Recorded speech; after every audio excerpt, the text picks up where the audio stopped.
Mr. Brucker. Yes. Mr. Updike. Yes. Mr. Cole. Yes. Mr. Galloway. Yes. All right. And we are at Morgan Township work session meeting, March 27th, 2018 at 5 p.m. Discussion with Morgan Township Fire Chief and contractors when they arrive. Discussion about firehouse upgrades. So I've handed each one of you have a packet there, a binder, and you'll see in the right-hand side of it is an agenda. And I'm going to go through the agenda this evening. Number one, the agenda to discuss the current situation at Station 141. So just to give you an overview, the station was built in 1993 as a volunteer fire station.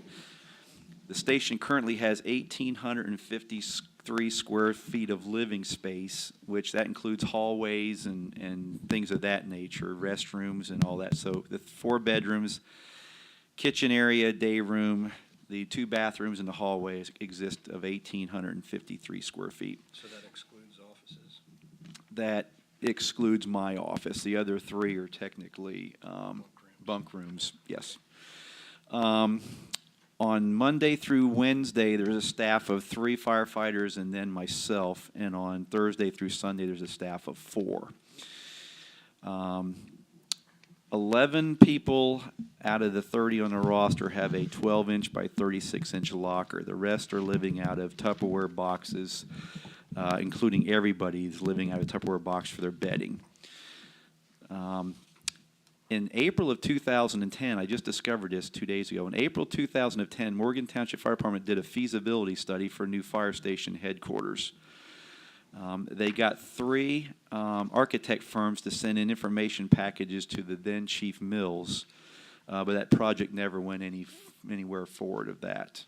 I've got the 3 packages, the 3 proposals in there for services from an architect. Were they expanding or trying to go up? Trying to build a brand new station from Build a scratch. new station, New station, yes. I know we looked at the possibility of adding a second floor or expanding the second floor, and it wasn't built, and we found that Right. out. Again, this time, yeah, that's But my next. That was the finding back when JR was chief. Yes. Maybe even when Mills was chief. This was still done because all of the statements and letters from the architects were addressed to Chief Mills. But I know, again, JR was looking at it as well because he had looked at the Ross Township new station and all that and was wanting to do a brand new station from scratch. And I'll kind of get to that here in a minute, that I don't think that we need a new station, just we have an advantage to take here with the addition. So what does that all come to? That's all come really to a health and safety issue when you put 4 people in that small of an area and those small of bunk rooms and health and safety issues. So the next topic is discuss the situation to go out, not up. So when I got here 3 years ago, we took a look at going up because there's approximately between 1,000 and 1,100 square feet of open space above that's not finished. When Dwayne I've texted Dwayne from Accurate Carpentry, and he may have forgotten, but he said it was on his calendar. When Dwayne from Accurate Carpentry had come out, they got looking, and most of the walls on the first floor of the existing station are not non-bearing walls. Yep. They will not support an upstairs addition. The way to fix that would be to take all the walls out, drill through the concrete, bore down into the ground, and then have to pour footers under walls, rebuild walls, and all that. And when we had our workshop back last November, you and Daryl had suggested to go out. So from that standpoint of going out, the going out will expand west, which will allow us to use the existing hallway, which will tie the new addition into it. It'll give us a larger footprint with additional bathrooms and connections to the existing septic tank, which we wouldn't have had additional bathrooms if we'd gone up. So where are we at in the current situation, the current status? I've worked with Dwayne prior to this Accurate Carpentry. He did our retrofitting and our remodeling for the Emergency Operations Center down at the in Hamilton next to the dispatch, which I think you've been to. And you kind of get that feeling when you have a mechanic that you trust or a contractor you trust, you want to continue to use him and get his. So he's done a lot of free legwork for us, and I'm going to kind of detail some of that as we go through here. Well, he helped us to confirm our suspicions that the other contractor. Oh, yes, the IAP ripoff, yes. He did confirm that as well. He came out like the next day and did the repairs to the station when we had the accident at the station too as well. So very trustworthy. So over the past year, he's given us, or actually really a year and a half, he's gotten up and told us that the going up is not an option. And then we've identified here, and I'm going to hand those out here in a second, we've identified a couple of basic floor plans. But what we really need in that station to go from a volunteer station to a paid station is bedrooms, a fitness room, a locker room, a training room, additional bathrooms, and then some extra space. And I use the word space openly, and you'll see here in a minute why. So I've got two floor plans here. We originally had put in a rough budget of $500,000 for the project, and we'll get to the funding here in a little bit. With that being said, Dwayne has suggested that it's about $125 a foot. And with that being said, we can do a 40 by 90 addition, which is 3,600 square feet, which would be about $450.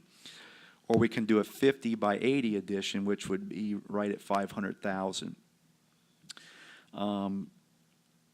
In the beginning, and this is where we're kind of having a workshop today, we kind of in some pieces and parts have put the cart before the horse. We kind of had some plans and some ideas before we found out from Jack Grove, yes, everything has to be 3 bids, 3 proposals, this and this and this and this for a government building, even though the funding mechanism we believe is going to be out of the EMS building account, which is, quote, not taxpayer money, but because it's a government building. And that'll come into details here in a minute. So we have either two basic footages of either 3,600, between 3,600 and 4,000 to stay within that budget. So the first plan is, I'll pass these out.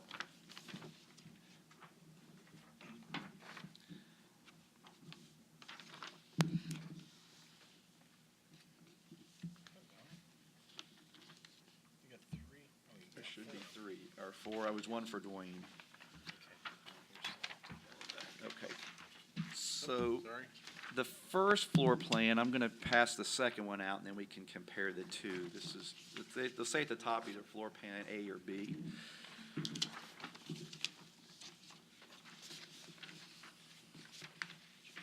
Dwayne's. No, sorry, Tom. I only got 3 on that one. Okay.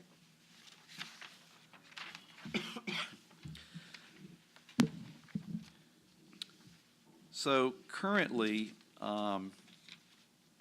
you'll see at the top floor plan A, and basically, you'll have the existing station in the center, and then the addition that'll be to the left. And you'll see that it encompassed a fitness room, a men's and women's bathroom on that side of the addition, a locker room. There'll be at the top, there'll be an officer's bunk room, and then 4 additional bunk rooms for crew. I've always, whenever I've done planning, anything in planning or future stuff, I always plan ahead and not for the moment. So with this configuration of Sleeping 5, you're going to pretty much put that station for the next 40 to 50 years. If you ever increase staffing or have big developments out here, you'll have that additional staffing, and then, without just putting 3 or 4 bedrooms in there. So there'd be a total of 5 bedrooms. This one has a training room down the bottom left side of it. 1 office, and then if you see, it kind of has those curved 5-looking things, which would be recliners.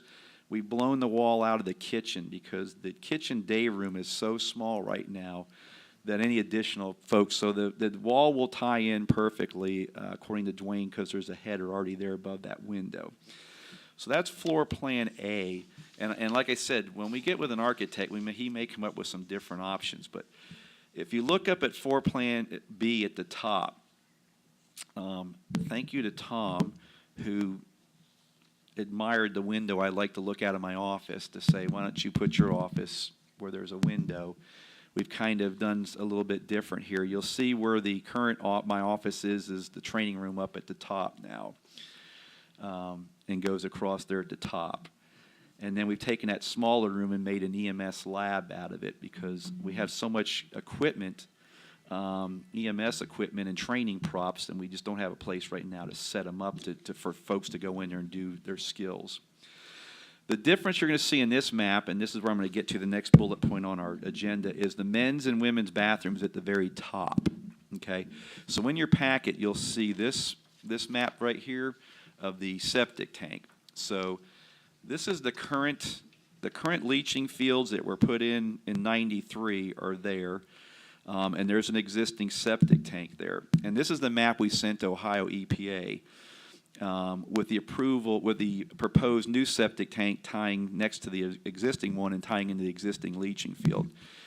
The Ohio EPA looked at it and came back and said, we don't even think you need a second septic tank because you're only distributing the same amount of, you know what, you're not adding more people. So they verbally okayed, and I have an email from them that said you can continue with your project without having to add any additional leaching fields or septic tanks, which Dwayne has said is about a $30,000 to $40,000 savings. So we got a new septic tank, don't we, on here? Well, I did put that on there, but the Ohio said you don't even need that. Okay, so And I'm like, we're not gonna put the. right, so, but now the issue came, and Dwayne came out on his own time again. He shot a grade from where the men's bathroom and women's bathroom is now. He shot a grade over to where the septic tanks is.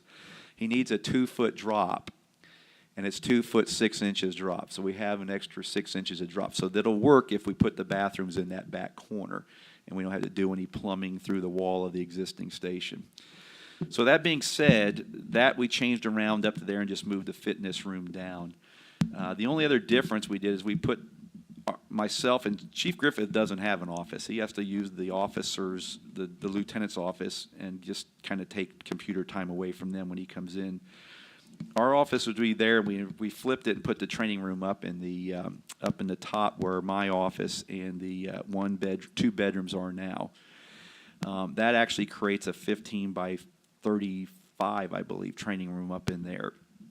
So these are 2 floor plans. These are based on the 40 by 90 or the 3,600 square foot. Now, I'm not an architect, so this is nowhere close to obvious scale. But it's 2 floor plans that just we threw out there to put everything that we needed into a small, compact package and hopefully stay within a budget. I have a dumb question.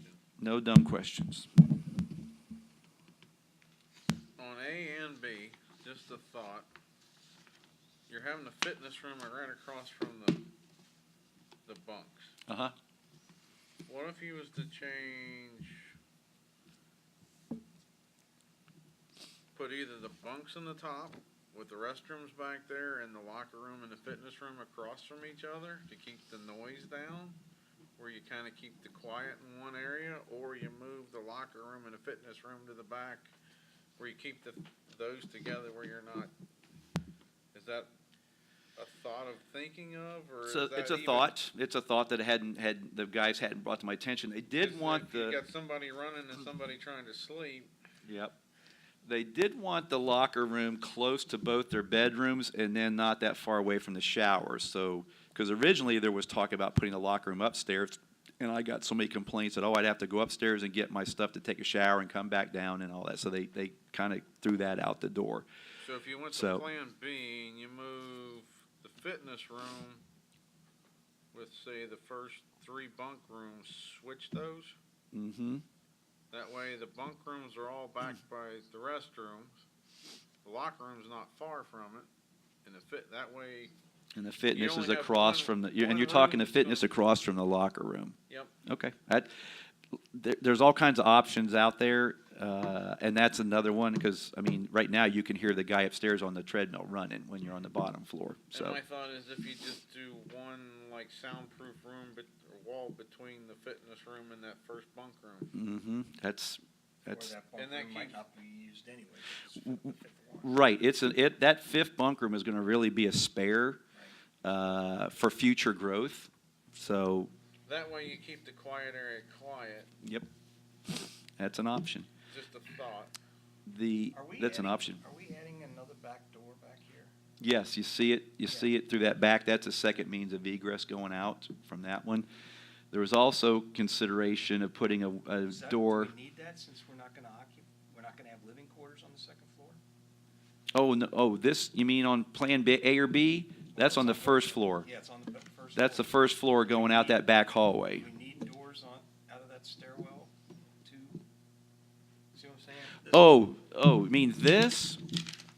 Why do we have two doors right next to each other? Oh, that's an old thing. Just that's- ignore that. okay, That's okay, ignore all right. that. That's ignore that. Yeah. Yeah, I got you. Ignore that. That's from the original drawings of the Right, station. right. Yep. Now, here's another question. Yep. I know we said that if we do this, we would have capability in years to come, whether it be, I don't know, be 30 or 40, I won't be around 30. Me neither. But anyway, are we building this addition with the capacity to have a second floor? We had not, for savings, cost savings, and staying within budget. But we may be crossing the same bridge and Well, now, we could make all those walls load-bearing, but if you did that, you would have to come out. And Dwayne did explain, if we come out the same way the roof line is now, you're talking 90-foot trusses. And he said that would be, you'd have to ship them in 3 pieces, and it'd be very expensive. I'll show you. Yeah, I done 80-foot. just don't do it on a windy day. Yeah. So this would be the thought of this is what our thought was now, is, if you're looking at the station from the front, it goes like this. The new addition would tie to that wall and come down like this, So it's more like a lean-to. be like a lean-to. Okay, all right. Yeah, because we talked about tying that in and having when you look in the attic and you have those 2 pillars, and all that is busting through there, coming through this, but that would make, because then you'd have to put the trusses the same way as this, and they were 90-foot trusses. He goes, Jeff, you don't want to do that. That is going to be just a lot of cost. So I agree. Just head off here and come down like I have this. experience. That's fine. I have experience with those. So, I just thought we sure. would make our, Yeah. whoever's in this seat in 30 or 40 years, I agree, and be cussing us. Cussing the ones that built Well, this here's a thought. well, Here's a thought. we have. Go ahead. Moving forward, you build this addition non-load bearing, but as you redo these walls, you go ahead and put the load bearing, so later on we can do the second floor. And you can easily move a lot of stuff over and put dust curtains in. That could be like a phase 2 project, which we had a phase 2 on the original one. We had a phase 2 when we were coming back down and redoing some other stuff. That would make a lot of sense, because there's almost 1,100 square feet upstairs that is just vacant, abandoned. Yeah. That's an we idea. could build this and then come back in here and do these load bearing and That's then an idea. not do the second floor till later. Yep. Now, And then that leaves us, Yep. how If- many square feet's up top? 1,100 1,100? empty. So you got 1,100 that you could grow into later. I like that. Now, I love that idea, and I think of that. If you look in the both B or A or B, you look down in the bottom corner, you see where we've expanded the kitchen. The kitchen is absolutely tiny. We've remodeled that in the part of this package, made a long L shape, made an island in the center, and then pushed like the dining table further out and then the room out, and added a larger kitchen. So that we did on either one. And then lastly, I'm going to give you this one. There should be So 3. what's going to be in the kitchen? I see a refrigerator and a pantry. Definitely Is a there- dishwasher, Is there a stove. Yeah, I Is the forgot to sink put in the the stove island? in there. Is the sink in the island? The sink is in the island. That's it. I'm not an architect, but that's the sink in the island. Yes. Yep. That's a sink in the island, and somewhere in there, we have to put a stove and a microwave and all. So, okay. So the next one I'm handing you is upstairs. So currently upstairs, there's an office there where it says training and inspections, and we have 3 people crammed in there: the EMS supervisor, the EMS coordinator, the training captain, and then Lieutenant Browning is stuffed in there with his doing all the inspections that we're doing. So with that being said, Where the room that says EMS supplies training storage, we're going to frame that in because right now it's just that's the weight room. We're going to frame that in because we really have nowhere. This EMS supplies are just sitting out in an open lockable cabinets. We're going to put that behind a lockable storage with hopefully a camera and lockable doors and all our EMS supplies. And then that fourth bedroom that's upstairs will be changed and converted into the EMS supervisor's office. But then again, as you know, if you look at that wall there on the left of that's where the 1,100 square feet of empty space is. So if we do that, then we might want to make a hallway between, right about where the word training storage is, make a hallway through there that's a future going into the second floor. So, and I like that idea, Brett. I never thought of that. So. Well, I have another dumb question. Okay. The laundry that we have. Say that again. That laundry room that you have. Yes. Ain't that Yep. kind of ridiculous? It's small, tight. We have a washer dryer in there, and then we also have like our cleaning supplies and then our oil and stuff for the trucks in there. It's very small, yes. All right. But your bunker gear cleaner is up here in the mezzanine, isn't It it? is, because we have no room over there for it. Yep. Can we, Here's a thought. Can we move it back over to here? no, get it over to the firehouse and we make room for it? Oh, if we make room for it and plumb for it, yeah. What about Absolutely. this? If we build these walls for load bearing in future, Mm-hmm. what about doing a spare bunk room up there later? Eliminate one of the bunk rooms here, do a decent laundry room, like say next to the restrooms? Where there's plumbing water. Yes. That's another option. You're coming up with stuff I need to write down. I'm not going to remember all this And now. then that fifth bunk room could go up here in the future build later, Yeah, I don't. Do we want to? if we need it. Yeah. Cause you got 1,100 square feet, if you needed that extra room or extra But bunk room. if we put people sleeping up there, we got to put another means of egress and everything else. That was the that's issue why I we don't wanna had get people before. on the second floor sleeping if we can help from it. Because there's only one way out, and that's that coming back down that stairs. Remember, we had to have the outside staircase and all that stuff. Yeah, the one that went out the wall and across kinda my is. window. It's a thought, Brett. We don't wash our gear that much, although we're now abiding by the new NFPA recommendations to wash your bunker gear twice a year, even if you haven't been in fires because of the carcinogens. Our bunker gear sits in the bay, and we don't have a diesel exhaust system, so every time the trucks start, you have diesel fumes in there, and that does penetrate into the gear. So now Well, I know that Lieutenant laundry Fonz room is doing it not twice a year. even vented right or anything. No, Correct? it's not, no. But all we have now in there now is just our washer and dryer. We don't do any bunker gear, no cleaning and nothing like that. All that is done over here upstairs. So it's done up here. We've taken all of the cleaning of carcinogens out of that room. So, next page, okay, so rough estimates cost. So Dwayne, he took a snapshot of this, took it to his lumber company and guy that does his estimating in Oxford. And roughly, they said the lumber to frame in kind of this square footage, to frame it in, to trusses, sheet the roof, and dry the entire thing in, he's estimating between $60,000 and $70,000 for the materials, which he thought was pretty reasonable, cheap. I don't want to use the word cheap, but he thought it was pretty reasonable. He thought it was going to be more than that for trusses, lumber, dry it in, sheeting, and everything like that. Is that from Gilman? It's somebody in Oxford that he uses, and I don't know who it is. Yeah.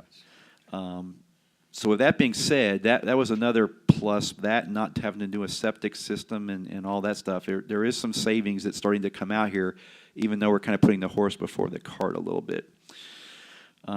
Next step is the request for proposals per Jack Gross. So in your packet, you have a little quick shot that I left you in there.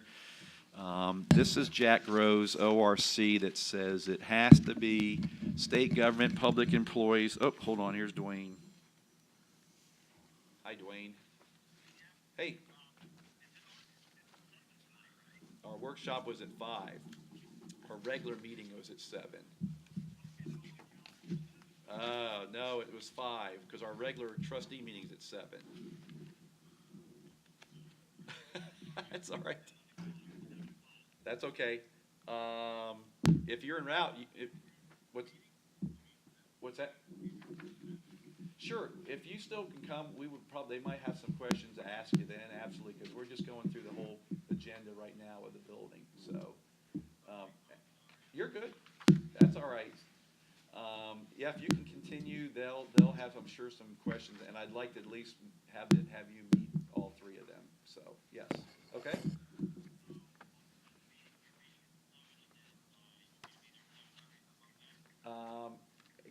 Could you make it, can you like head here now? Just a question. Okay. Okay. Yeah, if you want to come when you can get here, that'll work out too, so. Okay. Okay. That works, yep, whenever, 7:30 will work. Okay. You're all right, thanks, Dwayne. All right, bye. He thought it was at the regular meeting. I'm like, no, it was kind of at the. Okay. So you see here, Jack gave me a opinion here, and he had done some of these, I guess, prior with some other folks. That's Ohio statute. Yeah, they say it's Ohio statute at the top in state government that you have to since it's a government building, you have to put everything out for 3 bids. You have to put out a request for architects and engineering folks at 3 bids. You have to put out the contractor at 3 bids. Pretty much anything you have to put out 3 bids, and that.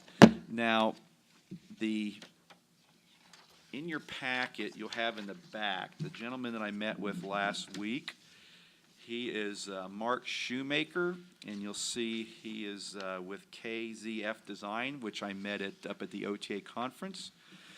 His card's at the top, and then the second page will be a station they did from scratch, and that whole big station they did from scratch was $1.1 million. So I'm thinking that our addition can easily be $500,000 or less. So Mark Shoemaker sent me a whole packet. I'm not going to go over, but there's 3 ways to do this. The first one is and this is out of the Ohio Contract Manual. The first one is. Stuck, is a design bid build package. The design is you design it, then you put it out for bid, the bids come back in, then you build it. And that's where you have a separate architect that does all the drawings, and then you put out for bid, and then you hire the contractor, and then we become the project manager with the contractor. The second one is a design build. And a design build is where you hire a contractor, you hire an architect engineering firm, they turn around and hire the contractor, and then they're over the whole project. The third one is which is on the second page of that handout I just gave you, is an AE or an architect engineering procurement. And this is where I'm going to need some guidance from the 3 of you, because Mark said, look at paragraph number 2 under that where it says 110 AE procurement. Professional design services, typically architecture, engineering, and other professional firms, are contracted according to the requirements of ORC 153.65 through. These requirements do not apply to any project with an estimated professional design fee of less than $50,000. He said there's no way in the world that engineering and architecture on this small project would be anywhere close to that. So before I start to go get some rulings from Jack, I just wanted to get your guidance, because this may say that we don't have to go do 3 bids for the architectural and engineering firm. We can do it because it's going to be underneath this. And I had a good meeting with this Mark Shoemaker, and I would probably have you guys interview him as well in his firm, but they've done many fire stations throughout the area. And everybody's been very happy with their work at the fire departments and the fire chiefs I've interviewed. So this may be a way that we don't have to go out for 3 bids on the design and architect part of it. But I don't want to go reach out to Jack and get into some expenditures that I don't need to unless the board sees that we probably should do that. So I'm gonna come back to that here in a few minutes. So We go to the next bullet point, funding mechanisms. We, back last November, put a rough budget on the project of $500,000.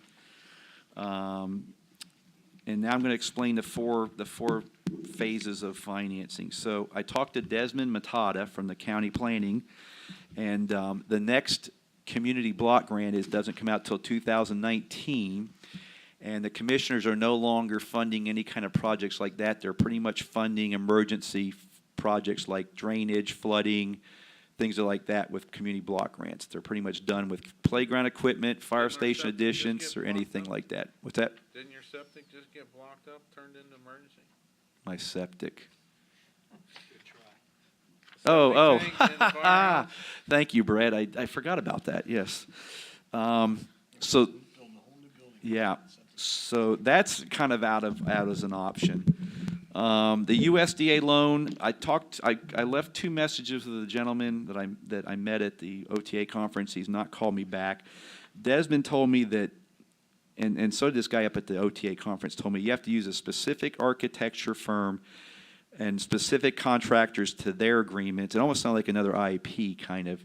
And then there's so many long, detailed application progresses for new construction that it would probably take you at least 1 year or longer just to go through their process before you even started talking to an architect. So I'm like, okay. So bullet number 3 is LCMB. And in your packet, you'll have something at the top of the page. It'll say Diane. And this is what Tom Brucker did his math for us. So this was back in November, December, when they gave us a $500,000 base, 10 years at 3% annual debt, approximately $41,000 a year, or $34.19 a month. If you went 15 years, it'd be 3.25. It'd be like $2,487 a month payment, and if you went 20 years out, it'd be about $2,052. That was LCMBs, and then a gentleman contacted me out of the blue that does a bunch of government loans, and his is underneath. Next one says government capital, and his interest is there as well, just a little bit higher on the 3 interests. So, But I think the one from Diane was only $350,000. I did not have that on there. Read Oh, yeah, at the 350. So, Okay, yep. yeah. So it would be more, and we didn't get that. I think Connie had talked to Lenore yesterday about, the gentleman that does the main part of this is Brad, so, at the bank. So, I know interest rates since August have gone up. they went up just the other day. Yep. So you'll have a sheet like this. This is the EMS billing fund that Chief Griffith did for me. By the way, he's on vacation this week. He will not be here. Oh, thank you. We have Brad's phone number from LCMB. So if you go across, you'll see the dates at the top. Excuse me. The first thing you'll see is the EMS billing that we charge. And you'll see each month where we charge, like take March of 18, we billed out $16,052, $532.40. So far, we've received revenues of $7,431.97. The yellow bars are what we've received in. At the bottom, the write-offs are where we don't hard bill, we soft bill folks. So that's just write-off. The trustees, you see the adjustments. That is other write-offs where healthcare will only pay a certain percentage. They won't pay like the entire bill. They will say, well, you shouldn't have gave the person 4 Narcan. You should have only given them 3. So we're gonna cut the cost you give them or whatever. So Medicare, Medicaid, they will not pay the full soft bill and they adjust. So that's the adjustments there. Now, like January, we billed out 18,300. We only received 3,154. Can we still get money in a couple months down the road? Can that Yes, number- it can roll over. Yeah, that's just what collected in that month. So if something gets collected from the January, does it show up like in April, or does it Does she put it back? It'll come back on January, Come but back it may on- show, it may so not show up these till numbers could March. increase. It could. Now, the other one I want to point out to you is, because Jeff, I noticed it, and Jeff told me, explained to me, if you look at October 2017, we billed 0. That's because MediCount Safety Pad was bought out by another major company. So for that month, we didn't, because there was delays in getting the data to the new company, it looks like we didn't do any billing, but we did do billing. It just shows up as a 0. Well, it looks like it got carried over to November because we got 61,000 in Yep, November. and that's a possibility as well. But that's why that 0 is there. So if you take your months, and really the shortest month that I saw in here was that October month when they were doing their crossover. If you take the majority of your months and take a look at, now we know we need to do it at a $500,000. We pretty much probably, once we have all that funding mechanism, be able to make the monthly payment out of the EMS billing account, which is what has always been the goal to do, and not take out of our operating fund or out of the 2 levies. What else is coming out of that? I know minimum man's coming out of Minimum manning comes out of it, which minimum manning has really shrunk down because we've had more people take unit days lately. And I've got an application there for another guy that wants a unit day.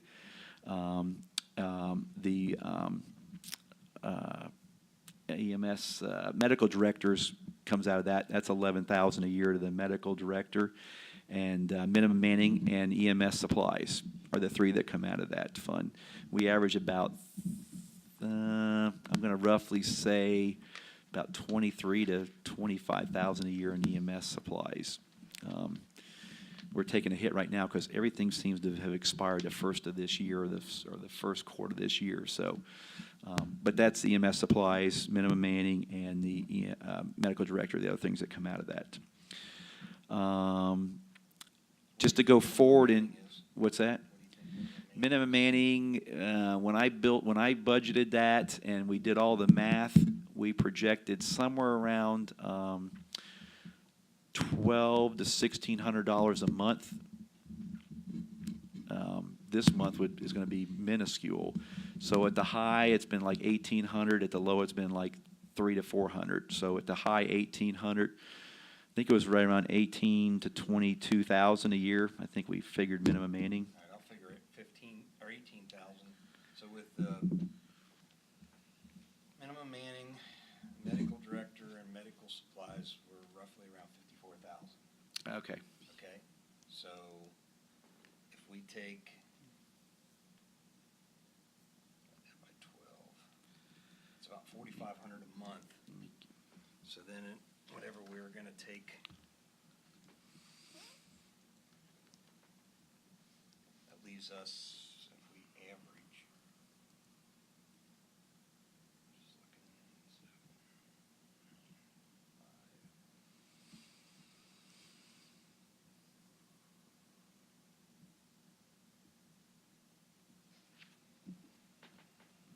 And 6,800.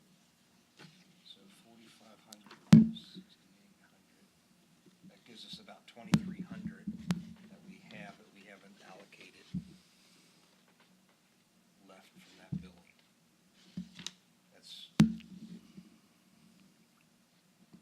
That's roughly about $5,800 a month is what I'm saying, average billing. I know we got some bigger ones and we Yep. got some smaller ones. that account right now has $180,718.13 in it. Well, I'm not saying. Right, I know we got right. Surplus money. but Right. Just going on a month-to-month basis, we'd have. Exactly. What you're taking out. Now, Yeah. so our next 2 big expenditures, in 19, we're going to plan for a possible re-chassis of Medic 142. I don't know if that's going to happen yet because that truck is in pretty good shape and it's only got 56,000 miles as the backup squad. The next big capital line item project that I have will be replacing the tanker. The tanker is going to be 20 years old in 2021. I don't like even though it's immaculate shape and has low miles on it, it's starting to show its age. And when you have 2,100 gallons of water on a frame after that long bouncing around, it's just not, it's not safety-wise in my book. So with that being said, the plan has been, one of the discussions that we've had and my folks have had is to eliminate the backup engine, the International, and the tanker together in combination, 2 trucks into one. That will probably start to go on to some kind of a design plan in 2020 and then look for a build and a purchase somewhere around 2021 to 2022. That right now, knock on wood, is the two capital projects. I see the squad. The other squad is a 2014. It's in fine shape. The battalion's a 2012. The brush truck is a 95, but it just doesn't do anything. It's hardly used, and it's in great shape. The rescue truck's a 2006. The issue with the rescue truck is that it's an immaculate shape with only 9,000 miles on it. And you know what you say, if you have something that's paid for, why sell it? Because then you're going to want it again, and you have to pay for it. So we're not going to get rid of that. So my capital long-range projects is really those 2 things that I see that'll take a hit in the fire levy. And there's no reason why I can't pay, and it used to be done prior to until I moved it. The medical director's salary was coming out of the fire levy. At one point, I think JR had been paying it out of the EMS levy, which is the salaries, and I said, no, we're not going to do that out of salaries. So we moved it to the EMS billing just as a convenience. And there's not to say that there's funds that we can move it back over to the fire levy, because that's the strongest levy. But again, those are kind of my only options of financing the project. Is that one? At a pumper tanker. Yes. Or I'm going to look at a tanker that has pre-connects and enough storage to put air packs and the extrication equipment on it if we need to, the engine goes down. That's kind of what I'm looking at. Because right now, the tanker we have now has no pre-connects or nothing on it. So you'd be looking at a, just like we got now, the,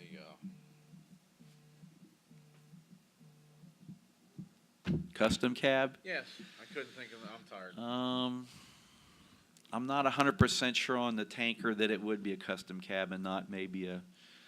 If we build a two-man commercial cab out of a tanker, I still have the rescue truck that can haul the other 2 people, or the battalion or the squad.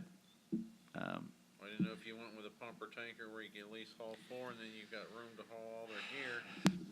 But then I'm almost redundant on having a custom cab engine. So I'd have like a custom cab tanker, pumper tanker, and a custom cab engine.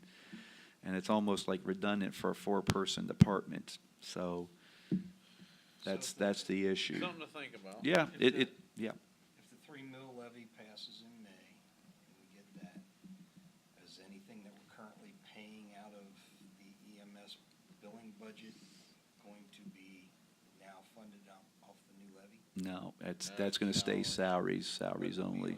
I mean, the minimum manning, you said that's kind of going away? It's lessening. It's lessening. The trend is lessening as we hire folks that want more of a unit day than the open PRN slots. I know we talked about if we offer them health insurance, that will come out of That's no longer an option. Okay. And I'll tell you why, is because the only way the insurance companies will touch it, and the one that we're talking to is touch it, is if we pay 50% of the employee. And it's been brought to my attention that some employees, that's how the fire department works, fire service works, if some employees already have good insurance, then the people that are going to have insurance that the township pays 50% of are going to get an advantage over the other people that didn't. So if you say you have to pay all 100% up front, nobody will do that. There has to be, a township has to have some kind of contribution into this insurance for an insurance company to do part-time folks. Does that make sense? So if you give somebody 50% insurance, that you're going to pay 50%, and the other half they pay, and say that's $700 a month, then those other people that aren't using insurance whereas they're $700 a month. So, off the table totally, so. So I know we used to use the EMS billing as like a slush fund, that we can pay that out of. Yeah, no, that's gotta really stay for salaries. We can't Yeah. allocate it for. Really everything. staying on salaries. So that is the two options on the loans, and there may be some other folks out there that do loans. I really don't. I mean, we haven't gotten to that far yet. You know, my personal feeling is, as long as there's no prepayment penalty, I would take it for the longest term. Pay it off. And pay it as we can, that way we're not obligated to pay the high, if we do a 10-year versus a 20. Yeah, no payoff penalties. Yeah, There's no no prepayment prepayment penalties. Yep, exactly. So if you go to page 3, you're gonna see, number 3, it says next steps. What's our next steps? Because this was, as you know, and Jeff, just to keep you in the loop, this has been this was my 17 project, my 17 goal. We didn't get anything really done or accomplished in 17 because of the issues with going up and not in the load-bearing walls. So I'm trying to make this more of my 18 now project, because I think you know me enough now to know I'm dedicated to my folks, and it's not fair to those folks to be living in that crammed environment when there is options out there that we can do an expansion. So I've made it kind of my 18 goal now to say, what's our next steps? So our next steps, obviously, is that we need to come up with a funding mechanism, however we decide to do that as a board, and figure out how we're going to fund that project, and then move to the next step, which is doing a request for proposals for an architect and engineering firm. If Jack Grove says, no, you have to do it, even though this statute in the Ohio Architectural Manual says if it's 50,000 or less, you don't. And I really would like to get a ruling from Jack on that. Come up and design an absolute floor plan. I laid you 2 out here that are so basic, but you've come up with some great plans already tonight. Move this to there, that's over there. I'm all about that. And what I liked about Mark Shoemaker is they've designed so many fire stations that they had so many good ideas. I'm like, I've been in the fire service almost 41 years, and I never thought of that, and I never thought of that. I never thought about redoing the load-bearing walls in a phase 2 so we can go up at a later date. I never thought so. I'm looking at some additional floor plans and some additional ideas to then say bullet 3 of B is to come up with a final floor plan that all 3 of us approve and say, yep, that's a floor plan we'd like to say, okay, boom, and then we go to that contractor bid phase as our next bid phase. Quick question. Sure. What size were the A and B, the floor plans? Was that the? They're the 40 by 90. 40 by 90? Yep. Here's just, What was the other one? okay, I'll 50 show you. by 80? I'll show you this one. Here you go. If you look at this one, and if you're familiar with over there on the west side of the station, okay, if you measure from the building out 50 feet, you go right to the edge of where the pavement is, okay, over there. Now, if you look here, and I'll show you here, the difference is there's no jut out in the front. It's straight, but it goes further out this way versus the other one was skinnier and longer this way. That's the difference of the 50 by 90. But we can go 50 feet all the way out and stay on that asphalt, which would be a good base for footers, and then the concrete on top of it, according to Dwayne. Now, here's another thing that I've talked to Rob about, and we've had some discussions about it as well with Rob, is, well, are you going to put another road further out so people can come around? Personally, I don't think you need to, because the only ones that use that are Rob and us, or occasional people that go to the recycling dumpster. Everything that comes out the back of my station, except for the battalion, are backup units, and it's only going to take a few seconds more to go out this way and go out the chapel and then go left or right versus having to make the loop and go out that way. So I don't think if we take the entire road, I don't personally think that we need to invest in putting another road and expense of just doing a road around that curve to just go to the recycling dumpster. But Personally, I'd go without it for now, and if we see we need need it, then that would be a future project of putting the road back That would there. be my recommendation as well. So that's kind of where we're at in the workshop. I really wanted to plant some seeds tonight with the three of you on the basic floor plans, the square footage, the budget, some of the things we've already done, where the septic tanks all been so far good. The cost of rough wood and materials and trusses, which we thought was going to be more than it was, coming in as a rough estimate.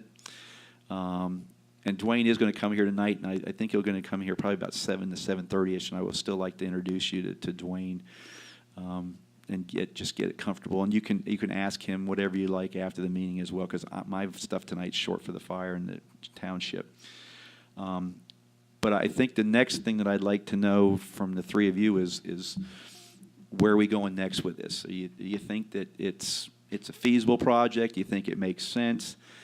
Do you want me to pursue now some other loan options, crunch some more numbers, and then what would you guys like to do next for me? Get an idea of the scope of the project as Mhm. far as, I think next step personally would be identify an architect, find out if we stay under that $50,000 architectural design fee, we can do it without getting 3 competitive bids. And if you're, you met with this guy from KZF, is it? KZF, yes. Yeah. Kind of get an idea what their costs are, and if we're under the $50,000 and you're comfortable with their designs, let's have them at least get something more, Okay. something that we can, use for bid packages. Okay. Is there any chance that Mark Shoemaker could come talk to us? Absolutely. Is he the one that's coming tonight? No, so Dwayne Or Dwayne? Dwayne is from Accurate Carpenters coming tonight, and he kind of thought that, and hopefully I'm not the one that screwed up, but he thought that it was at 7. I go, no, that's a regular meeting. Our workshops are usually at 5. He had contacted, he didn't really have a design architect. He made some contact with a gentleman which I talked to, Scott Webb from Oxford. Mr. Webb and I talked, and he was so about the project. He was more concerned that he doesn't do public work. He doesn't do public and government work. He's pretty much more private. So he was semi-interested in it, and it's kind of like, well, get back to me. Okay, I will after we have a workshop. But like I said, Mark Shoemaker and this KZF, they were very committed. He came out 8 o'clock in the morning and has done numerous fire stations. And I just kind of felt more comfortable with him and getting some of his guidelines. And he's the one that sent me a lot of this stuff here about the different bid packages and stuff and all that, because he really knew his stuff. So I can touch base with him and try and come up with what a scope or like an example of scope of work, because now I'm kind of getting out of my world here. I don't think it's worth the $200,000 that IAP was going to charge us, but I'm getting a little bit out of my element now here. I built a house when I retired the first time, but this is no more than it wasn't a government project, to the point of now I kind of need some guidance from them or somebody to kind of steer us back into the swim lane that we're at, So scope of project, scope of work, okay, their fee, rough fee of what their design would be. Okay, and then what we need to do to get ready for a bid package. And then, are you good with me? I will try and make it as short as possible, but to contact Jack and get this definition of this under $50,000, we don't need to go for 3 bids. Yeah, get that, because that, Will he bill us for that phone call? or is He's billing us for everything now. You know what, why wouldn't we reach out to Butler County and ask them to give us the guidance on this? I can touch Roger Gates. I can get a Well, here's the problem. I can touch with Roger Gates if you would want. Here's one thing. Once we did the one thing and we signed over and we're using Jack for everything, then Roger don't want to overcross, because then you're going to have 2 different opinions and if you ever go to court, you can't have the two different lawyers. Cause they're gonna cross. So that's one Well, of the things I don't think you'd be at a risk at this level for asking a guidance on a point of law. I think you're safe. Now, if you're gonna act on something, if he says yes and Jack says no, or I don't know how you get sideways with these, they should be able to come to a common agreement on what our legal requirement is to do this.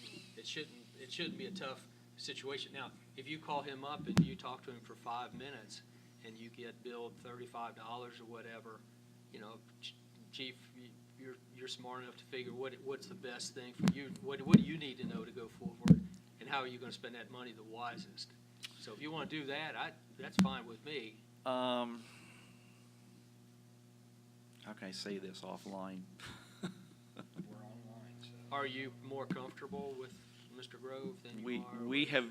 We have, and Connie and I can contest, we have had some inaccurate findings from Roger Gates that were not correct. I can elaborate on that.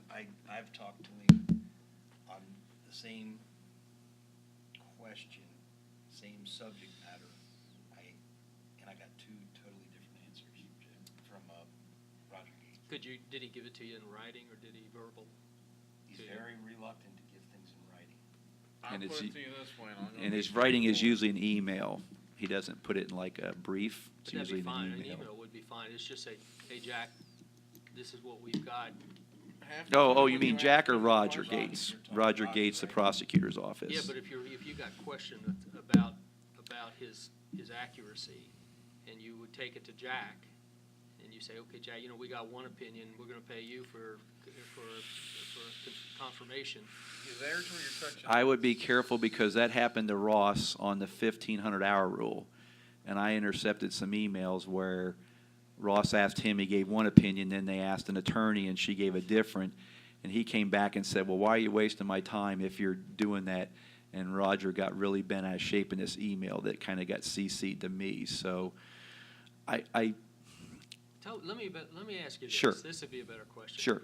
Why don't we talk to KZF and tell them this is where we are? They're in Cincinnati. They've done work across the county. They should have the They're the best ones that steered feel. me to this. If you read, Jeff, I think it's in that one brief I gave you guys. If you read that short synopsis, oh no, it's in my master. Here, I'll read it to you. It's in my master. I didn't want to kill a bunch of trees today. This is the email I got from Mark Shoemaker coming back. He goes, in Chapter 110 AE procurement, there is a note in the second paragraph regarding AE fees that are less than $50,000.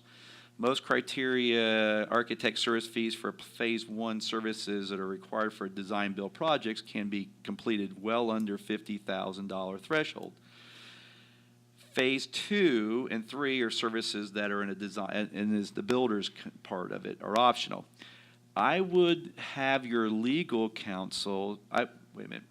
I will leave it up to your legal counsel to help you evaluate your options relative to an AE selection. So he kind of like said that they've done it before and not had to go to 3 bids, but he just said, I'd leave it up to your legal folks to make that decision. So See- apparently, it's been done before. There's no cost to us to get 3 bids anyway. There's no cost to I think it's probably a us. smart play to go ahead and get 3 bids. That's fine. If that's the direction of the board, I have no problem with that. I just will reach out to maybe them, because they're going to bid on it, and get some idea of what a scope of work and a scope of practice is. Because like I said, that's starting to get, and I'm going to go back and actually look a bit. I think I can cut and paste a little bit out of IAPs, stuff that they did for a scope of work You want for that 3 bids firm. from the architects? He's saying 3 bids. You got the architect 3 bids, but he said under 50K. You don't have You to. don't have to. So Right, the and it- architectural work is going to be Right. under that. We're gonna have to get 3 bids on the construction, On the no doubt. construction. Yeah. So But I'm I thought saying you meant get 3 bids for architecture. no. That's what I understood you to say. I'm sorry. And to go back to the Roger Gates, a lot of times you'll ask a question and you're wanting to know which way to go, he will go on both sides of the fence. Yeah, Half the time when you get it back, you're more confused I'll after leave- you get it than before you ask the question. I'll leave Roger out of the And discussion here at this point. I like the guy. He My honest unfortunately, opinion is I think he really doesn't want to bother with the township, so he just Fine. gives you. and I just to, not to rub salt in the just- wound, not to rub that's what salt in it the is. wound, At but least we know who we're dealing with. he gave us a wrong opinion on a work comp case. Me and Connie went to the work comp convention for CareWorks, and they said if we had done that move, it probably could have cost us an additional like $10,000 if we'd done it the way Roger had said to do it. So that's why I'm leery of using. I know it's free, but You that's get just what you pay for. Now, that- so if you go down this trail of, you're gonna need architectural drawings before. absolutely. There's no way we can bid it without some real blueprint drawings. So That is the what- next so phase. If you say, and Tom was saying you don't need bids on the architectural work if it's under 50, but why wouldn't we talk to 3 architectural firms? You probably have at least 1 or 2 candidates that you'd say, hey, I like this guy, if he can't do it, I like this guy as the second choice that's done this work before, and That's fine. There's 2 other companies. I met one up in, I met this one and another one at the OTA conference that does fire stations. And then there's one that came back and did the package that I looked at from 2010 for the new fire station 10 was one out of Dayton, CR Designs, which had done some stuff for the township prior. They've done some fire stations. So there's numerous ones out there that we can write a scope and say, here's the scope of work. But We they're need you gonna to draw charge us for that plans. bid too, They correct? should, and I think bids are free, like estimates are Not free. bids. No, Es- es- I think I think they they're gonna charged charge us. If we put an RFP out to say, this If I is, remember right, for the other ones that we have done, they You have give them charged us. $5,000 just for them to come back and look at what the possibility Yeah, of they're that. gonna would you charge- check, that? Would you make some phone sure, calls? I'll find out, because I'm pretty sure they Yeah, charge you. They charged us $5,000 to look at the possibility of adding the second floor, and they couldn't do it, but we still had to pay them $5,000. over here, yeah, it was $3,700 for CNR. Now, they did do some drawings and they did some structural calculations, because they had a guy out there, their structural guy. That was $3,700. I thought we allotted. We allotted 5,000, it was $3,700. They did bill us, so. Okay, But but I'm- they had work to do. Right, I'm just wondering if we put an RFP out for folks to bid to do the architectural and engineering service of the station, how they would bid us. I would think that'd be like doing free estimates if we put the RFP out there. I don't know. Did KZF have an architectural department or Oh. architectural capability? Yeah. they're- Oh, yeah, that's they're their- a whole design company. In fact, they also do project management of actually being the overall project manager of the whole project, They like do it the all- construction all management one part of thing. it. I don't think our project is that big, and I also know that if we get Dwayne, and I hope that we make it to where Dwayne gets it, because that's why I'm the most comfortable as a contractor, but he'll do all that project manager as a contractor without having to paying KZF to do all that, when I got a contractor that's already gonna be the lead on it with his subs. So I'm really looking more, the architect firm is drawing the plans, the blueprints, to getting the engineer, all the calculations engineers for this trusses and all that, putting it in blueprints to say, okay, here we go out now for bid, here's the plans. We got 4 sets of plans, 5 sets of plans, we need 3 bids on this in 3 weeks. As long as that work right there, the scope of that work, doing what you just described is under $50,000, we don't have to get. That's according to Mark Shoemaker and KZF. If you check with legal, I'd probably say I'd go to the bigger plan than the smaller one. We're not talking that much. Bigger plan. Oh, the 80 by 50. The 80 by instead- 50? Because My, you always wish you went bigger. well, I mean, it just, here, again, I'd rather make this mistake big than make the mistake smaller. well, like I said, you guys did the road project with Riley to plan for the future. Everything that you do, plan for the future. I'm trying to build a station to plan for the future. We may have 5 guys in there. Who knows? There may be a nursing home. You know, nursing homes still own the land behind the school over there. There may be a nursing home someday out here. There may be residential neighborhoods that you're going to need to put 5 people in that station because it gets that busy. We're at 108 or 9 calls, and it hasn't even April yet. So we're getting busier to say in 7, 8 years, you may need to put that 4th or 5th guy in there full time. Well, if you just build a matchbox, you're going to do it again versus you're expanding the kitchen, You build it for 20 you're years building out. it for 20 to 30 years down the road. I'd say 30 if nothing else. And we got So- 20 years out of this one. This is a 93 over here. Yeah, so we got So 25 years out. 20, yeah, whatever the math is. So So, I like to plan for the future. That's why I say if you do the 4,000 square footage, if we're a little under, great, because I don't mean to cut costs, but I want to do it right. I'm kind of not a one that likes to do it half-ass. But if it's a That's few why I wanna say that- few $1,000s over, you've at least done something for the next 20, 30 years that it's solid. It's going to be So- there and solid. the first set of drawings, A and B, was 3,600 square feet. Yes. And that other drawing Well- was 4,000. Yeah. If you take my architectural calculations and not to scale, that's what I kind of figured. But now going out, and going out the 40 feet and the 90, I can go over there right now and take you with a measuring wheel and show you the points. That's easy. It's the scale. Now Dwayne brought a very good point up. He said, look, Jeff, he said code is 36 inches on a hallway. He said, I'm telling you right now, he just remodeled and did an addition at the Indian Hill Fire Department last year over in Indian Hill. Too narrow. So he said 36 is too narrow. When you got guys carrying their duffel bag down, their day bag and their duffel bag down a hallway, he says, you're going to be scuffing the walls. He said, you want to go at least 42 to 48. I'm not a contractor. I never would have thought of that. So that's some of the things that's going to add into that footage when you see those floor plans going across. I will tell you another thing, and if you look on either A or B, that is now going to get eliminated because of the way we operate here. If you look at the bedrooms, like bedrooms 1, 2, 3, 4, those little squiggly lines are lockers in the bedroom.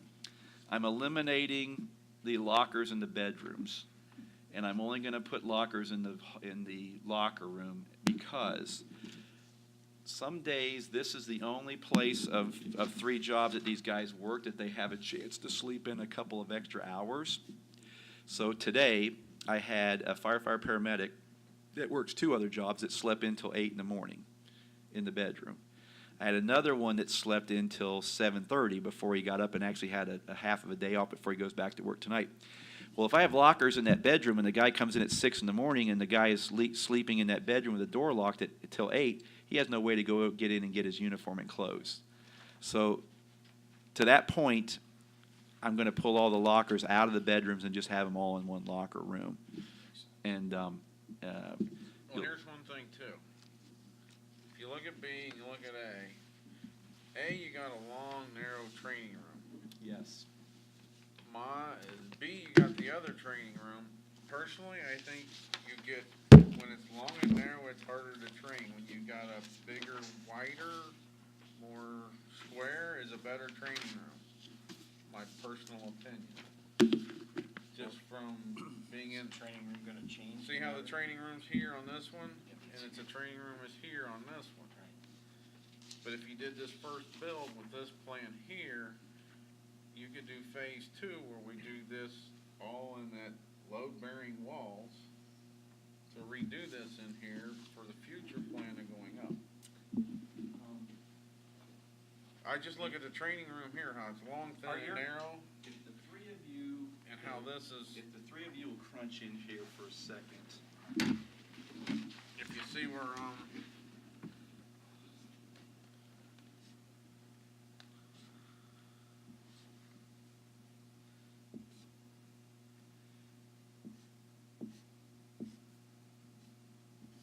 Those are all non-load bearing walls. But years ago, So- that was all open, nobody, Oh, this was all open Yeah, it was here. a- That it was was a all big open, training that room. was open. when I So, worked there. so after this is done, then these would have to be remodeled. Now, Dwayne he's got a plan to do that, but you have to tear the wall out first, bore down, Right. put a footer, and then when you rebuild the wall, you put like 6x6s in here, and then you just build a bigger wall. Instead of 2x4s, you build a 2x6 in there. But those are the ones that have to be replaced to go up.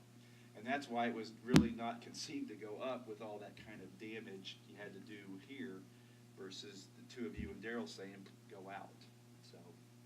Well, But that's I why never thought like- about that for a phase two, because so here, if you do this, and then you come back and do this, you'll actually have, let's just say 4,000 square feet here, and another 1,100 additional up here for future growth. Man, you wouldn't need a second fire station, because this is That's what kinda my- everybody's doing. Madison Township's doing it right now. They're taking, they have 3 fire stations. They've been doing this for 2 years, and I guess they're finally gonna do it. They're gonna eliminate all 3 and make one central one, because you know how much cost it is to have all these outstations and maintenance and electric? Hanover only lights. has a main station, one station. For a township with something centrally located like this, you don't need substations. You just need to have something in the center that makes sense, that is usable and feasible for years to come for expansion. And so, but I just wanted to show you the walls that are not load bearing in there, so. Well, the reason I like this, you guys all can have windows. Thank you. I mean, And this is 15 by Training room. 35, I think is that room. I think that's better or square than a long narrow, cause long narrow, it's hard to do. Yep, I like that. In your I like training? The only issue I got with, did you just draw these bathrooms in? 'Cause I don't know that how you gonna lay them out? Oh, I don't know that. I mean, they're I not don't gonna have think showers, I don't- because where's the shower gonna be? They're gonna stay in these bathrooms. They're already in these bathrooms here. Okay. So they'd Is have to there walk enough? around here and go through here to get It's to a only shower. one shower stall here and one shower stall Yep, there. Yep, and that's all plumbed. Now, down the road, in future, I'd like to remodel the bathrooms, because they're from '93. Right. But they've held up pretty well. But, yeah, you'd walk out the corner and go here to the men's or go to the women's shower. Alright, here's a well, maybe not dumb question.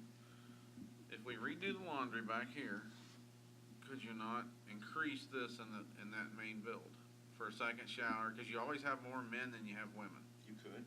I have 2 women on the roster and a third that's applying. You could. I mean, And then- that's already plumbed out. You could put in. And then you That's have the a hot second water men's meters. bathroom, plus you have that where you got at least a second shower Sure. or whatever. It just wasn't feasible to put showers in here and already have showers here for 4 people. You know, but again, you may have 5 in 7, 8 years, who knows, but we can do that. We can do that. It's just, I'm thinking moving ahead, The reason they're that way you here. got more than one, that way you go out on a call and they come back and, Yeah, they're You gross. have to, you They're also yeah. have to know the mentality of firefighters. The reason there's bathrooms here is no more than the word convenience. Because they'll like bitch and say, oh my God, I gotta walk all the way from here in the middle of the night to go all the way here to go to the bathroom, and walk all the way here, can't I have something across the street? So it's like, yeah, we can make it happen. They're close to the bunk rooms in the middle of the night. If you get a call, you're gonna go here first before you get in the trucks. They're close to the fitness So and you're just locker room talking here. a toilet and a sink. A toilet and a sink is That's all I'm it? talking. so Toilet you and a could just sink. do one. Well, possibly. Unisex with a lock. You could possibly do that too, and make the other room the longest. You could even do a straight. unisex But that's right something the there with a architect, shower. I mean, you're just laying out I'm just building. You know what? That's an option too. Unisex with a shower, then you got the 2 showers here and then here. That's an option too, because there's already gonna be water and a septic there. I think that's what your architect's gonna have to say. You're gonna have to put all those options and tell him to scope that and then see what that costs. And that Sure. could affect your decision. Yeah. So I guess you got all this, right? I do. We I can't got wait to notes. see it on. All right. I got notes. Here's a dumb question. Thanks, What? Jeff. You remember some of these, so when I forget, I'll We'll call help you you. back with, what did I miss? If you made that day room bigger, would you want a hallway down there? Say Or that ju- again. Would you want a hallway down there, or just put like the TV here and you're going around and you're offices just come out into it? Or do Oh, you want, or you want the privacy? 'cause I of don't the- think I'd want to, yeah, I want the privacy. I don't think I That want, way, if I don't want he's somebody walking talking to through the day somebody, room. they're not, there's a wall and hallway between Because them. there is not right now. Because hear me. they can listen on his door and. Yeah, well, I would do this. Boom, put your door They here. put no insulation your in the walls, and storage. they put these walls in, so the guys can hear me all through the station when I'm talking. It doesn't even help to close the door. What's that, say that again? Do your wall across here, not here, and do your storage, cause then you just lost all that extra storage space. You don't need it. Have your hallway end right there, put your door right here. Now that's all storage instead of the hallway. Yeah, and, you know, that really, if you have this, we can probably put a training storage in the back of this or in the EMS lab. That would even be training storage. That would be, hell, that could be, I don't know, it could be something else. But again, if you go with this one, if Well, you you go with this one, you wouldn't have any jut out. This would be straight across the front. I like that. I like, Aesthetically better. You know, after I started looking at that, aesthetically, it's gonna be a lot easier. Oh, here's another well, cost every savings. corner it costs you money. Well, here's another Well, if you cost know that. savings, and I didn't mean to take it, I'm trying to center it, Tom. So this right now, the whole station is brick, okay? We're not gonna put brick on these sides that look out to a field. So this will get brick like it is now, and thank God the brick guy now has something close to match. This side, and back into here is gonna be, the board and batten, and then it'll be painted like a color to match some of the brick. Like that hardy Can we planking, do some kind of vinyl? that so hardy there's plank, we no could do vinyl maintenance? too. Just remember. What's board and back? It's like that hardy planking, that hard composite material that they put on houses, looks like siding, but it's harder. I would go What with about the vinyls. metal? Well, with the the- vinyl's gonna be the like- cheapest, just remember, Like my garage, and you do the two-tone, we can do that too, we can do that. 'cause that But looks this nice. is the side that takes the most weather. Yep. It takes the most beating from a potential tornado or any wind stuff, it beats on that side. That's why, I said for metal. a few more bucks, these windows will be like storm-rated windows, because it takes, that side takes a beating, so. But we can do metal too, there's Yeah. all kinds of different ways to do these sides here to not have brick, because brick is wouldn't- so expensive. I would make no decision on what to look like until you get your architect to get Yeah. a couple renderings. But that's just something we talked about for saving in money, because that red brick is. You know, is if you're expensive. looking at 25 years, the money you spend now is not gonna be relevant. You need to get what you want, what's gonna represent the community. Well, a funny thing you say that, Jeff, is, back in the 08, 09, you know, we had the depression here, they were gonna build Liberty was gonna build a fire station. And, they went back and forth because of the economy, they went ahead and built it. And the budget for the building, it's a station right in front of PSEP, for the Public Education Center up there. And I think their budget was 1.1 million. And they actually built it for 800-something thousand, because the guys that laid the concrete block came from Indiana every day, because they were hurting for jobs. And if they had to turn around and build that same station now, in these times, it'd be like, well, I think they told me like 1.8 million for the same thing they got 8, because they built it in a time when materials were, you know, and I'm not saying that now, but I was saying if you go another year or two, everything's gonna go up, you know, material-wise. And they built just in the right window, and everything fell into place. Just They- like a they- George Road project, I tried to get them to do it a year earlier, and no, we No. waited, it cost us another $150,000. Time is money. I was like, I'm gonna give you guys a half-hour break. Do you have anything else for me, or do you think we're on the right page and the guidance? You really, the other thing I would say is, your guys have looked at this and you've asked them We've gotten for, input from. for the flow, how you move around day to day and how you outline that to make sure you got a great story to tell the architect to say, this is how we move, or this is how we wanna move.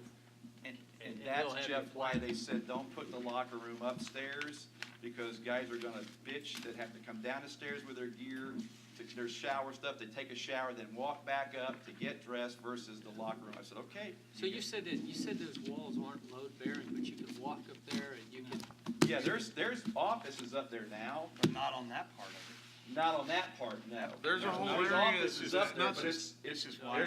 There's a wall or a drop ceiling like this, but there's come on, 12 come feet over, I'll show them of to you. empty I'll show space you. right above it. We patched the hole back up to look through the other 1,000 square feet.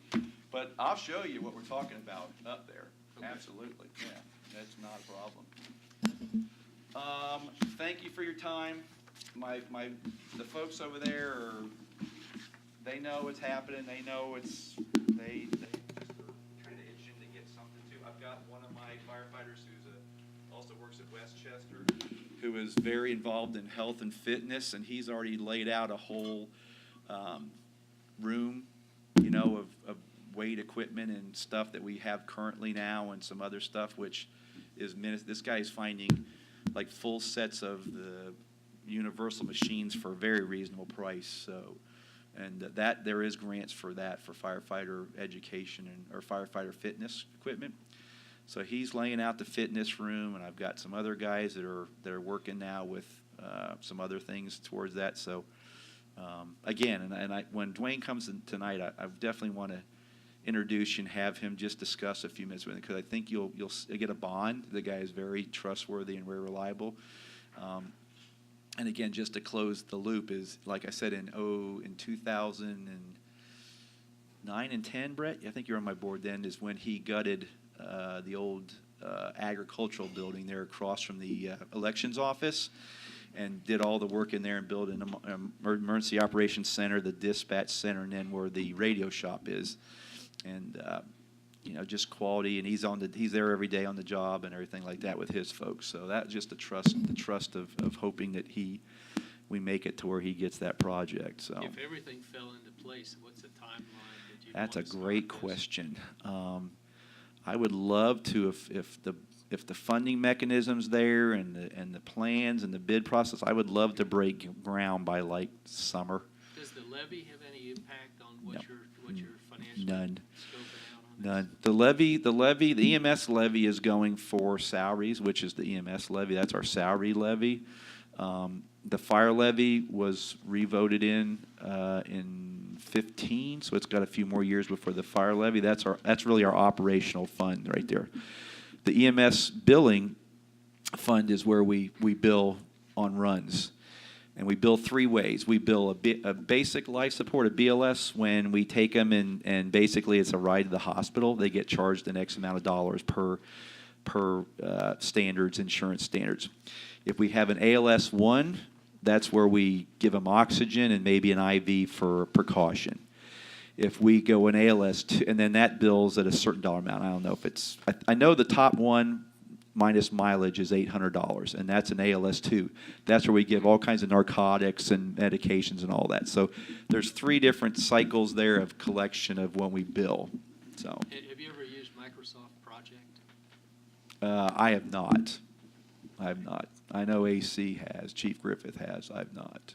I think that would be a great thing if he ever has capacity to start putting that into a project program, and so we can sort of see where the milestones could be and what we can do. If you look at the yellow sheet, the sheet I gave with the yellow lines across it, you'll see on the behind it's a graph sheet. That may be something you're talking about, Jeff.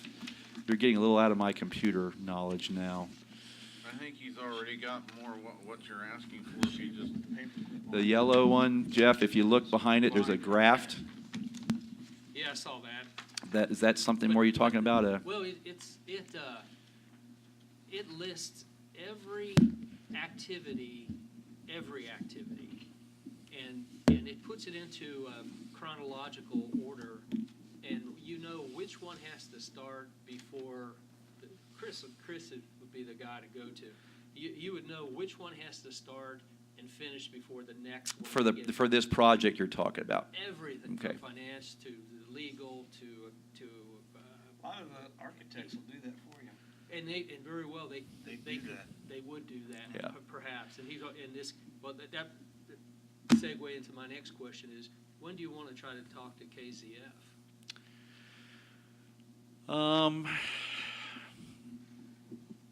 I'd like to talk and pick their brains a little bit deeper in the next 1 to 2 weeks. I don't know why there would be a delay sooner than. The only watch out I got Mm-hmm. is depending on the outcome of the election. Yes. if the levy doesn't pass, we don't break ground until that passes. So they're gonna say, you don't need money, you're building a new building. Even though it's the left hand and the right hand, but the mentality is, you're asking for money and you're building a new building. Yep. So if it passes, then we proceed, and if we can break ground this summer, fine. But if it doesn't pass, we gotta go to November. I'd say it's on hold. So we can do a couple of things. We can say that we will discuss with KZF after May 8th, because you're talking Tuesday or Monday is April, and just say, we've had a workshop, we've got some plans in place, we've got some next steps to move, but we will initiate these next steps come May 9th. You want to do that? I think we can progress, talk with KZF and do that prior to the outcome of the election. Design a scope of work and a scope of. That's doing behind-the-scenes work. We're not breaking ground, we don't have Right. construction Oh, going. there's no I way. think we can do the legwork and meet with the architect and kind of get the scope of the project nailed down. Yeah, because you could Before- always say, we don't know if we're gonna break ground hopefully this summer or next. Sure. I wouldn't, So Jeff brought a point up, and I'm good with that. If we pick more of KZF's brains on them doing the scope of work and all that, staying under that $50,000 window, and did I hear you right that you want to get an opinion on Jack Grove from that or not? I think you do. Yeah, I think we need to do that. Okay, I just might save something since he's already sent me the other thing about that. So, And shooting what the guy. oh, absolutely, I'm going to scan that and send it to him. Here's what they sent us, because here's just to take off of what Jeff said. If we have to do the three, if we have to do three, a request for bid for 3 architect firms, and when we, and I use the word when now, and when we do the 3 contractors, it should happen in this room with the 3 of you and me. You're the ones that need to interview all 3 of those contractors or the 3 architects. You see where I'm going with this? You need to be that decisioning, and because you're asking a lot of questions I'm not thinking about, to interview those three bids for Personally, I think architects it and those should 3 be bid for contractors. Like the little board we got right here in the That's- work session and. Because with done there. Jeff, what Jeff said about about KZF, and do you think they would come in and talk to us? I think you should talk whoever does put a bid in, because you're going to ask questions, and I may not ask a question, and then all of a sudden you ask it, and they're like, well, we found out with IEP, the guy sat right here and lied his butt off, Yes, they did. and we had all that documentation. We'll have to get Jeff up to speed on that one, but. Is your man inbound? Is he going to? He's going to try and be here by 7 to 7:30. So you might have to meet him at a break. I think that was Dale. That was Dale. Yeah, that's Dale in his new truck. All right. All right, half hour. I'm going to run next door and get a quick So- bite to eat. I've got a very short thing tonight for me, so you won't be held up by me. So So, I'll make a motion to adjourn. Second. all in favor, say aye. Aye. Opposed? Okay, we are adjourned. Let me kill the tape. Oh.